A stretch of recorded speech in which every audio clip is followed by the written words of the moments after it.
तो इस वक्त बड़ी खबर मैं आपको बता दें कि चंपई सोरेन ने, पूर्व मुख्यमंत्री चंपई सोरेन ने एक बड़ी घोषणा कह दी है। जैसे ही दिल्ली से वो लौटे और आज अपने समर्थकों के साथ जब वो बात कर रहे थे तो इस दौरान उन्होंने घोषणा कर दी है कि वो किसी पार्टी के साथ अब नहीं जा रहे हैं, वो एक अलग संगठन बनाएंगे और 7 दिनों में सारी तस्वीर जो है वो साफ हो जाएगी और यहां सबके सामने वो तस्वीर आ जाएगी। लगातार अटकलें लगाई जा रही थी। जब से चंपई सोरेन कोलकाता के रास्ते होते हुए दिल्ली पहुंचे तो अटकलें ये लगाई जा रही थी कि चंपई सोरेन बहुत जल्द बीजेपी में शामिल हो जाएंगे। कई बातों से लगातार खफा थे। जिस तरह से उन्होंने एक अपने एक्स हैंडल पर पोस्ट किया था, उन सब चीजों को लेकर लग रहा था कि चंपई सोरेन काफी दुखी थे और पिछले दिनों जिस तरह से उनके हाथ से कुर्सी गई सीएम की, उसके बाद से लगातार नाराज भी चल रहे थे और इस पूरे पोस्ट में वो भावुकता नजर भी आई। लेकिन अब तस्वीर कुछ और कह रही है और चंपई सोरेन ने भी आज कुछ और कह दिया है। बीजेपी का दामन थामने के सवाल पर उन्होंने साफ कहा है कि वो एक अलग संगठन बनाने वाले हैं। हालांकि इससे पहले 3 ऑप्शन उन्होंने दिए थे, लेकिन आज के बयान में कुछ और ही निकलकर सामने आया और ये भी चंपई सोरेन ने कहा है कि 7 दिनों में सारी तस्वीर हो जाएगी। अब 7 दिनों में क्या मंथन होगा, कौन सा संगठन बनेगा, इस संगठन में कौन कौन से चेहरे होंगे, बहुत सारे अब सवाल खड़े हो गए और इस पर पूरी जानकारी के लिए, बातचीत के लिए हमारे सहयोगी रंजन जी जुड़े हुए हैं। उनका रुख करते हैं। रंजन जी, लगातार कलकत्ता से जैसे ही चंपई सोरेन दिल्ली पहुंचे उसके बाद ये कयास लगाए जा रहे थे। क्या कयास, क्या ये स्पष्ट हो गया था कि वो बीजेपी का दामन थामेंगे? उसके बाद उनके एक एक पोस्ट देखने को मिले। जेएमएम का जो झंडा है वो उनके घर और आवास से गायब हो गया। एक्स हैंडल से उनका पूरा प्रोफाइल चेंज हो गया। ये सब चीजें संकेत कर रही थी कि वाकई में वो बीजेपी का दामन थामने वाले। लेकिन अब तस्वीर कुछ और हो गई। उन्होंने साफ कह दिया है कि 7 दिनों में तस्वीर साफ हो जाएगी, एक अलग संगठन बनाने वाले हैं वो। जी हाँ, ये इसकी घोषणा जो है वो चंपई सोरेन समर्थकों से मिलने के बाद जो वो बातें कर रहे हैं उसका लबोलुबाब यही निकल रहा है। लेकिन देखिए, अगर आप चंपई सोरेन की बातों को ध्यान से सुने, जब वो दिल्ली पहुंचे थे तब भी उन्होंने कहा था कि ये मेरा जो है ये व्यक्तिगत दौरा है और मैं अपने पारिवारिक कार्यों से आया हुआ हूं। तो इस बात को वो हमेशा खारिज करते हुए दिखे कि उनकी बीजेपी से कोई बातचीत चल रही है। ये बातें चंपई सोरेन ने अपनी बातों से हमेशा साफ किया। हालांकि कयासबाजी चलती रही और लोगों को लगा कि शायद वो बीजेपी के नेताओं से संपर्क में हैं। अब इसमें सच्चाई क्या है ये बताना तो बड़ा मुश्किल है, क्योंकि चंपई सोरेन ने इसे स्वीकार किया नहीं कि वो बीजेपी के नेताओं से मिले हैं या उनकी कोई मंशा है बीजेपी में शामिल होने की। अंदर खाने कई लोग ये भी कह रहे हैं कि प्रदेश स्तर पर कुछ इस तरह के जो कुछ नेता हैं बीजेपी के वो नहीं चाहते थे। तो कितनी सच्चाई है ये बताना तो मुश्किल है। लेकिन जो चंपई सोरेन बातें कर रहे थे, जो उन्होंने दिल्ली जाकर अपनी बातें कही थी कि वो उनका व्यक्तिगत दौरा है और उन्होंने उस वक्त ये भी कहा था कि अभी जहां हैं वही हैं, इस बात का उन्होंने खंडन किया था और अब उसी बात पर उन्होंने मुहर लगा दी है कि वो बीजेपी में शामिल होने नहीं जा रहे हैं बल्कि एक अलग संगठन बनाएंगे। तो ये बात जब निकल कर आती है तो अब इसका मतलब ये है कि एक अलग संगठन होगा। अब जो एक और बात उन्होंने कही थी कि उन्हें एक अच्छे साथी की भी तलाश होगी, तो ये जो नया संगठन या पार्टी बनती है वो क्या ये आपको गठबंधन की राजनीति में उतरेगी? अगर गठबंधन करती है चंपई सोरेन की पार्टी जो बनने वाली है तो किससे गठबंधन कर सकती है? ये एक महत्वपूर्ण तथ्य है कि क्या वो बीजेपी के साथ गठबंधन करना पसंद करेंगे या वो जेएमएम के साथ ही गठबंधन करना पसंद करेंगे। हालांकि इसकी संभावना कम दिखती है, लेकिन इतिहास में अगर आप देखें तो कांग्रेस से टूटकर एनसीपी अलग हुई थी शरद पवार के नेतृत्व में, लेकिन महाराष्ट्र में दोनों के बीच अक्सर आपको गठबंधन देखने को मिलता है। तो ये चीजें हैं, या फिर वो तीसरे मोर्चे को धार देंगे और मुझे लगता है कि सबसे ज्यादा संभावना यही दिख रही है कि वो तीसरे मोर्चे को धार देते हुए आपको दिख सकते हैं। जयराम महतो की भी जो एक बाइट आई थी उसमें उन्होंने ये कहा था कि चंपई दा बीजेपी में न जाएं तो बेहतर है और उन्होंने उन्हें वृद्ध नेता और कहा था कि ठीक है हम उनके साथ हो सकते। तो क्या अब जयराम के साथ जो है चंपई सोरेन की पार्टी का कोई गठबंधन भविष्य में हो सकता है? और अगर ऐसा होता है तो एक तीसरे मोर्चे की जो सुगबुगाहट पिछले कुछ दिनों से झारखंड में चल रही है, क्या उसे बल मिलेगा, क्या वो मूर्त रूप में सामने आएगा, इस पर बहुत कुछ देखना जो है वो दिलचस्प होगा। और इस तीसरे मोर्चे में कौन कौन हो सकते हैं, क्योंकि आप लोबिन हेम्ब्रम को नहीं भूल सकते, जेएमएम के साथ उनका नाता भी खत्म हो गया है, उन्हें भी एक नए ठिकाने की तलाश है। तो वो क्या बीजेपी की ओर जाना चाहेंगे या फिर वो चंपाई सोरेन के साथ जो है उनकी पार्टी में जाना चाहेंगे और संथाल में उसकी कमान संभालेंगे। क्योंकि देखिए, चंपाई सोरेन की बातों से जो बातें निकल कर आती हैं वो बार बार इस बात को आगे भी उठाने जा रहे हैं कि जब वो मुख्यमंत्री थे तो उनका किस तरह से अपमान हुआ या किस तरह से उनका अपमान करके जो है उन्हें मुख्यमंत्री पद छोड़ने को विवश किया गया।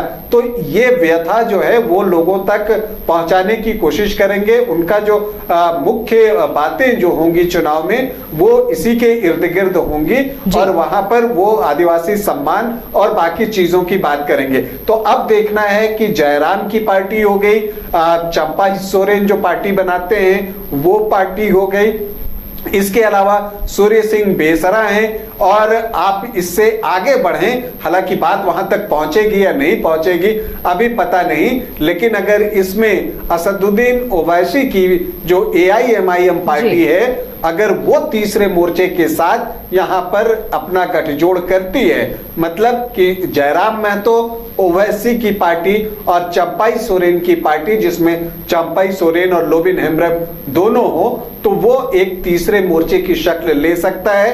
और ऐसे में जो यहां वर्तमान में दो गठबंधन, INDIA गठबंधन की बात कर लीजिए या NDA गठबंधन की बात कर लीजिए, दोनों को परेशानी का सामना करना पड़ सकता है। बिल्कुल, और कहीं ना कहीं ये सम्मान वाली लड़ाई है और ऐसे में अब तो चंपाई सोरेन ने पूरी तरीके से संकेत ही दे दिया है, जेएमएम से वो कोई नाता नहीं रखने वाले हैं, साफ कर दिया उन्होंने। और आगे चर्चा में जुड़ेंगे, लेकिन उससे पहले आपको पूर्व मुख्यमंत्री चंपाई सोरेन का बयान सुनाएंगे, उन्होंने क्या कुछ कहा है, एक बार सुनिए। हम जो तीन जो रखा था, संन्यास और नहीं तो संगठन नहीं तो दोस्त, है ना, संन्यास नहीं लेंगे राजनीतिक से। पिंटू हम हटा ले क्या, हम हटा ले, काम छोड़ दे। जो हम अध्याय शुरू किया है, हर दिन अभी हमारा चैप्टर बदलते रहेगा। संगठन को मजबूत करेंगे, नया संगठन, और रास्ता में कोई अच्छा दोस्त अगर मिला, दोस्ती करके आगे समाज का, इस राज्य का सेवा करूंगा। नई पार्टी बनाते तो समय बहुत कम है बोल रहे हैं, उससे आपका क्या परेशान है? आपका क्या परेशान है? चुनाव नहीं, आपका क्या परेशान है? वही बोलना है। नहीं, आपका क्या परेशान है? बस ये जब हमारा एक दिन का आने में यहाँ पर 30-40 हजार कार्यकर्ता आ गया, तो आपका क्या परेशान है? आप लोग का जब हम एक दिन में आ गया, कल से हजार रोड गए कार्यकर्ता, आज भी 30-40 हजार कार्यकर्ता है, तो नया बनाने में हमको क्या तकलीफ? इसीलिए हम नया भी बन सकते हैं। अच्छा दोस्त होगा तो दोस्त के साथ आगे भी कर सकते हैं। चलिए, कब तक ये सब साफ हो जाएगा? नया बनेगा हफ्ता भर में। 4 दिन से दिल्ली में थे, कंटिन्यू, और लेकिन चर्चा का विषय बना हुआ था कि दादा कैसे है, पार्टी छोड़ रहे हैं तो पार्टी शामिल हो रहे हैं, क्या था पूरा सब लोग। आपको बताया कि बेटी के पास गए, उसके बाद बाकी सबको समझा दिया। यार आपको 4 दिन का अभी तक पता नहीं, नहीं आपको अभी तक पता नहीं है, आपको अलग से क्यों देंगे? इसलिए कहा 4 दिन है, हमारा बेटी है, हमारा पोता है, वो लोग के साथ हम मिलने गए। अरे हमने बोल दिया था नया अध्याय शुरू कर रहे हैं हम, नया अध्याय करेगा तो कहीं ना एक जगह ना रहेंगे, 2 जगह रहेंगे क्या? जन समर्थन को क्या कहेंगे? जन समर्थन ही तो हमारा हौसला बुलंद कर दिया कि आप आगे बढ़ो। बंदी को लेकर आपका इस्तीफा देंगे क्या मंत्री से, कब दीजिएगा? अरे उसका लिए तो समय हम बताएंगे ना आपको। ठीक है, चलिए, जिस समय बताएंगे उस समय आप बोले।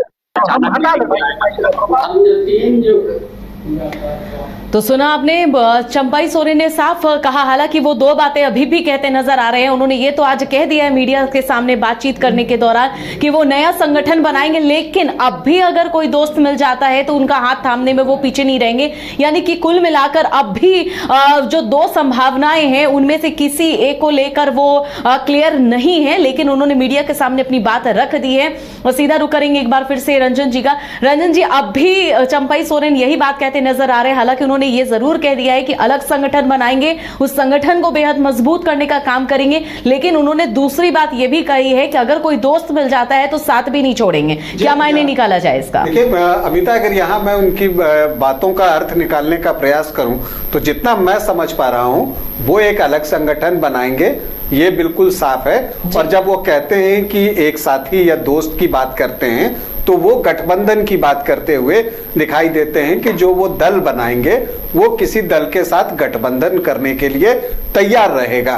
तो अगर वो उनका जो एक थॉट है उसके अनुकूल होता है, उनके विचार के अनुकूल होता है, तो वो उसके साथ जो है गठबंधन कर सकते हैं। और इसलिए मैं बार बार कह रहा हूं, चूंकि वो जल जंगल और जमीन की लड़ाई लड़ते रहे हैं और उसी की राजनीति भी करते रहे हैं, तो ऐसे में मुझे लगता है कि चूंकि जयराम भी इन बातों को लेकर आगे बढ़ते हैं, जयराम महतो की मैं बात कर रहा हूं, तो एक गठबंधन यहां पर देखने को मिल सकता है।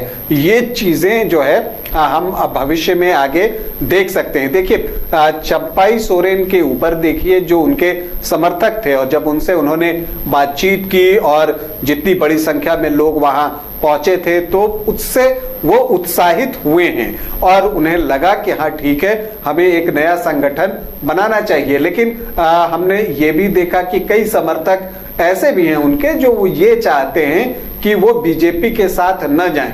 ठीक है, जेएमएम से उनकी अपनी नाराजगी है, लेकिन उनके समर्थक जो है इस मामले में तो उनके साथ हैं, लेकिन जब बीजेपी से जुड़ने की बात होती है तो उनके समर्थक चाहते हैं कि जो चंपाई सोरेन है वो बीजेपी के साथ भी न जाएं। जयराम ने भी ये बात कही थी कि आप बीजेपी के साथ न जाएं। तो उनकी भावनाओं की कद्र करते हुए उन्होंने एक अलग संगठन ही बनाने का फैसला ले लिया है। अब ये देखना दिलचस्प है कि जब वो गठबंधन करेंगे तो वो किस ओर जाते हैं। क्या वो जो अभी जो दो मेन पोल हैं जिसे कि आप इंडिया गठबंधन और एनडीए गठबंधन कहते हैं, उनकी तरफ में किसी एक को चुनते हैं? अगर चुनना होगा तो फिर वो एनडीए की तरफ आ सकते हैं, या फिर वो दोनों से एक समान दूरी रखते हैं, मतलब इंडिया गठबंधन से भी और एनडीए गठबंधन से भी, और तीसरे मोर्चे को जो है वो मजबूत करने का प्रयास करते हैं। तो तीसरे मोर्चे को भी एक बड़ा चेहरा मिल जाएगा यहाँ पर। तो मुझे लगता है कि इसलिए जो अब झारखंड की राजनीति है वो बहुत दिलचस्प हो गई है, और विधानसभा चुनाव से पहले की जो ये घटनाएं हैं उसका असर विधानसभा की चुनाव पर पड़ सकता है। लेकिन भाजपा में शामिल होने के कयासों को पर उन्होंने कहीं ना कहीं विराम लगा दिया। हालांकि उन्होंने उनकी नई संगठन या पार्टी कह लें उसका नाम क्या होगा ये अभी तक उन्होंने तस्वीर साफ नहीं की है। हो सकता है कि ये जो कह रहे हैं एक सप्ताह का वक्त, हो सकता है इसी में सारी चीजें सामने निकल कर आए। लेकिन एक टेक्निकल पॉइंट यहाँ पर समझना भी जरूरी है। क्या लगता है कि जिस तरह से कलकत्ता से दिल्ली रास्ते पहुंचते हैं चंपाई सोरेन, 2 दिन वहां पर रुकते हैं, लेकिन कयासों का बाजार गर्म होता है कि बीजेपी में चले जाएंगे, लेकिन बीजेपी में नहीं जाते हैं। लेकिन कहीं ना कहीं ये पूरा पॉलिटिकल गेम जो है वो एक पर्सनल बन जाता है, एक निजी कार्यक्रम बनकर रह जाता है। आखिर ये वजह, ये तस्वीर आखिर क्यों बनी? देखिए, इसमें आप अगर चंपाई सोरेन के स्टैंड को लेकर बात करें तो जब चंपाई सोरेन पहले दिन दिल्ली पहुंचे थे उस दिन भी उन्होंने ये बात कही थी कि ये उनका जो है व्यक्तिगत दौरा है और वो अपने परिवार के कार्यों की वजह से वहां पर आए हैं। तो ये बात चंपाई सोरेन लगातार कहते रहे, लेकिन जब कोई राजनीति में बड़ा कद होता है, वो कोई भी कदम उठाता है तो उसके राजनीतिक मतलब निकाले जाते हैं, और वही काम किया गया। चूंकि अगर उन्होंने नाराजगी जाहिर कर दी आपको जेएमएम के प्रति, और जिस तरह से उन्होंने कहा कि मुख्यमंत्री रहते जो उनका अपमान हुआ, जब उसकी बात उन्होंने कह दी और एक पोस्ट कर दिया उसे लेकर, तब फिर कयास लगाए जाते हैं। और चूंकि अभी 2 ध्रुवों में राजनीति चल रही है, न सिर्फ प्रदेश में बल्कि पूरे देश में, तो फिर लगा कि अगर वो एक ध्रुव से निकलते हैं तो फिर जो उनका रास्ता होगा वो दूसरी तरफ ही जो है वो जाता हुआ दिखेगा। तो एक अनुमान सहज ही लगाया गया कि वो बीजेपी के संपर्क में हैं। अब इसमें सच्चाई कितनी है ये बताना मुश्किल है, क्योंकि इसकी पुष्टि न तो चंपाई सोरेन करेंगे और न ही बीजेपी की तरफ से इस तरह की पुष्टि अभी होने वाली है। अगर कोई मुलाकात भी हुई होगी तो इसलिए इसमें हम जंप भी कर सकते हैं, हम अनुमान ही लगा सकते हैं। लेकिन जो चीज सच साबित हुई, सच क्या साबित हुई कि चंपाई सोरेन ने पहले दिन ही कहा कि देखिए अभी वो जहां हैं वहां हैं, ये उनका व्यक्तिगत दौरा है और वो लौटने के बाद जो है उन्होंने एक फैसला सुना दिया कि वो बीजेपी में शामिल नहीं हो रहे बल्कि एक संगठन बना रहे हैं। हाँ, उन्होंने ये बात जरूर कहा है कि वो कोई गठबंधन कर सकते हैं। तो इसलिए मैंने कहा कि एक नए पॉलिटिक्स की वो शुरुआत करने जा रहे हैं, एक नई शुरुआत वो करना चाहते हैं। इसमें जो वो सहयोगी बनाते हैं वो कौन होंगे ये बहुत महत्वपूर्ण है। और उसके बाद ही जब उनका दल बनेगा और उसके बाद जब उनके सहयोगी निर्धारित होंगे तब जाकर पता चलेगा कि विधानसभा के चुनाव पर उसका क्या इम्पैक्ट पड़ेगा, किसके पक्ष में पड़ेगा, किसके विपक्ष में पड़ेगा, या दोनों जो मेन गठबंधन है दोनों के विपक्ष में पड़ेगा। लेकिन इसके लिए हमें थोड़ा इंतजार करना होगा। बिल्कुल इंतजार करना पड़ेगा, क्योंकि विधानसभा चुनाव कह सकते हैं अब सर पर है या फिर कुछ दिन में उसकी भी घोषणा हो जाएगी, तारीख आ जाएगी सामने। लेकिन इन सारी घटनाओं का क्या असर पड़ेगा उसके लिए इंतजार करना होगा। एक आखिरी सवाल रंजन जी, और अब क्या करेंगे चंपई सोरेन? हालांकि उन्होंने नए संगठन बनाने की घोषणा तो जरूर कर दी है, 7 दिनों का मोहलत भी दे दिया है, लेकिन एक सवाल यहां पर यह बनता है कि आखिर ये नौबत क्यों आई और अब ये इस चीजों से किस तरह से निपटेंगे, कैसे? क्योंकि आपने कहा ना कि कौन कौन से चेहरे होंगे, अभी तक ये स्पष्ट नहीं हो गया है। तो बहुत सारी चीजें, अब नई संगठन बनेगी तो बहुत सारी नई चीजें भी करनी होगी। तो कितनी चुनौतियां, कितनी वहां पर देखने को मिल सकती है चंपई सोरेन के सामने? देखिए, जब आप निश्चित तौर पर एक सेट फॉर्मेट से बाहर निकलते हैं तो चुनौतियां बढ़ जाती हैं। आज तक उन्होंने जेएमएम में रहकर जो है अपनी राजनीति की है और लगातार जो है वो अपने क्षेत्र से चुनाव जीतते रहे हैं। 1991 से जहां तक मुझे याद है सिर्फ एक साल 2000 का साल था जब वो चुनाव हार गए थे विधानसभा का, सरायकेला की मैं बात कर रहा हूं वहां से। उसके बाद से वो लगातार जो है सरायकेला से विधायक चुने गए हैं। हालांकि वहां पर मार्जिन जो है वो कम ज्यादा होता रहा है, क्लोज कॉन्टेस्ट रहा है। उनका मुख्य मुकाबला वहां पर आमतौर पर बीजेपी के साथ ही रहा है। तो ऐसी परिस्थिति में जब एक सेट फॉर्मेट से वो बाहर आए हैं तो निश्चित तौर पर चुनौती उनके सामने बड़ी है, क्योंकि यहां पर उन्हें खुद को साबित करना है। जब उन्हें मुख्यमंत्री बनाया गया था तो वहां पर उन्होंने अपने काम किए, उसके द्वारा एक पहचान बनाई। लेकिन जब मुख्यमंत्री बनाया गया था तो कहा यह गया था कि जो हेमंत सोरेन है जिन्हें उस वक्त जेल जाना पड़ा था, तो उन्होंने जो है अपने विश्वास पात्र को जो है वो मुख्यमंत्री बनाया है। लेकिन फिर अब जब बारी है तो वो बिल्कुल एक अकेले उनको जो है ये पूरी लड़ाई लड़नी होगी और यहाँ पर अपने आप को साबित करना होगा। और चूंकि एक वो जो कोल्हान का इलाका है उस क्षेत्र में उनकी पकड़ है, उनकी पहचान है, उन्हें लोग जो है टाइगर के नाम से जानते हैं, तो वो जो चीजें हैं तो इन परिस्थितियों में खुद को साबित करने की चुनौती है। फिर एक पार्टी जब आप बनाते हैं तो वो भी कम चुनौतीपूर्ण नहीं होता। कई सारे आपको सिर्फ पार्टी जब आप बोलते हैं तो पार्टी नहीं बन जाती, कई कागजी कार्य होते हैं, वो सारी चीजें भी आपको निपटानी पड़ती हैं। फिर इसके बाद जब आपका पार्टी बन जाएगा फिर वहां पर आपको अपने सहयोगियों की तलाश करनी होगी।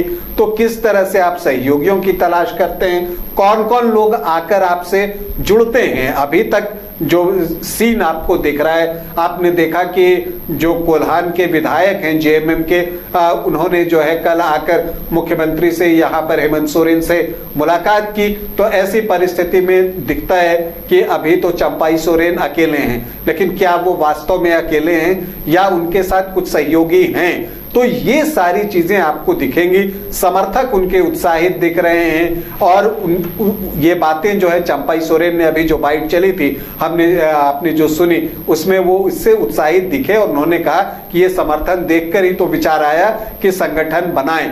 तो इन सारी चुनौतियों के बीच से निकलकर अपने आप को साबित करना चंपाई सोरेन के लिए बड़ी चुनौती होगी। अब देखना है कि वो किस तरह से अपने कदम जो है आगे बढ़ाते हैं, किस तरह से लोगों को अपने साथ जोड़ते हैं, चाहे वो लीडर्स हो कोल्हान के, क्योंकि वो कई सीटों पर चुनाव लड़ते हैं, ये एक महत्वपूर्ण चीज होगा। क्योंकि जब आप गठबंधन में जाते हैं तो आप सारी सीटों पर तो चुनाव लड़ते नहीं, तो किन सीटों का चुनाव होता है, आपके जिम्मे जो है कौन सी सीटें आती है, तो ये सारी चीजें जो है अभी तो आप कह लीजिए कि ये एक नई राजनीति की शुरुआत हो रही है। और ये बातें चंपाई सोरेन जानते हैं, माहिर राजनीतिज्ञ हैं और लंबे समय से राजनीति कर रहे हैं, और ये बातें उन्होंने समर्थकों के सामने और मीडिया से बातचीत करते हुए कही भी है कि एक नए अध्याय की शुरुआत हो रही है। तो ये एक नए अध्याय की शुरुआत है। अब इसका अंजाम क्या होता है, इसका रिजल्ट क्या निकलता है, ये तो वक्त बताएगा। लेकिन ये तो है कि झारखंड की राजनीति जो है अब दिलचस्प और हो जाएगी। बिल्कुल, झारखंड की राजनीति और दिलचस्प होने वाली है। और अब जिस तरह से पूर्व सीएम चंपाई सोरेन ने एक अपनी संगठन बनाने की घोषणा कर दी है, ये कहीं ना कहीं एक नया मोड़ यहाँ की राजनीति में देखने को मिला है। हमसे बात करने के लिए, जुड़ने के लिए बहुत बहुत शुक्रिया रंजन जी आपका। तो आपको बता दें कि पूर्व सीएम चंपाई सोरेन अब फ्रंट फुट पर राजनीति के लिए मैदान में उतर चुके हैं। दिल्ली से लौटे के बाद उन्होंने अपने क्षेत्र में समर्थकों के साथ मुलाकात की, अलग अलग संगठन के साथ समर्थकों के साथ मुलाकात करने के बात करने के बाद उन्होंने अलग संगठन बनाने की घोषणा कर दी है। उन्होंने कहा है कि 7 दिन के अंदर पूरी तस्वीर साफ हो जाएगी। दिल्ली से लौटने के बाद उन्होंने स्पष्ट कहा था कि स्पष्ट ये कर दिया था कि बहुत जल्द ये पता चल जाएगा कि वो क्या करने वाले हैं। और आज सुबह बड़ी संख्या में समर्थक उनके आवास पर पहुंचे, उनसे मिले, समर्थकों से बातचीत की। और ऐसे में चंपाई सोरेन ने अलग अलग जगहों पर जाकर अपने समर्थकों से मिले, अलग संगठन खड़ा करने की घोषणा कर दी है। और अब of the record Champai Soren ने यह भी कह दिया है कि सीएम बनने के बाद जिस तरह से अपमानित किया जा रहा था उनको बयां वो नहीं कर पा रहे थे। चंपाई सोरेन का गुस्सा सीधे तौर पर मुख्यमंत्री हेमंत सोरेन को लेकर था। चंपाई की इस घोषणा से भाजपा में शामिल होने के प्रयासों पर अब कहीं ना कहीं विराम लग गया है। हालांकि उन्होंने अभी तक नहीं बताया है कि उनकी पार्टी का नाम क्या होगा और इसमें कौन कौन से चेहरे होंगे। हालांकि बीजेपी के कुछ बड़े नेताओं के संपर्क में चंपाई सोरेन थे, मगर एन वक्त पर बताया यह भी जा रहा है कि उनका खेल बिगड़ गया और दिल्ली यात्रा उनकी राजनीतिक तक नहीं बल्कि निजी हो गई। यह भी कहा जा रहा है कि प्रदेश स्तर के कुछ बीजेपी नेताओं ने ही उनका खेल बिगाड़ा है। चंपाई के बीजेपी में एंट्री से पहले इस पर विराम लगता दिख गया है अब।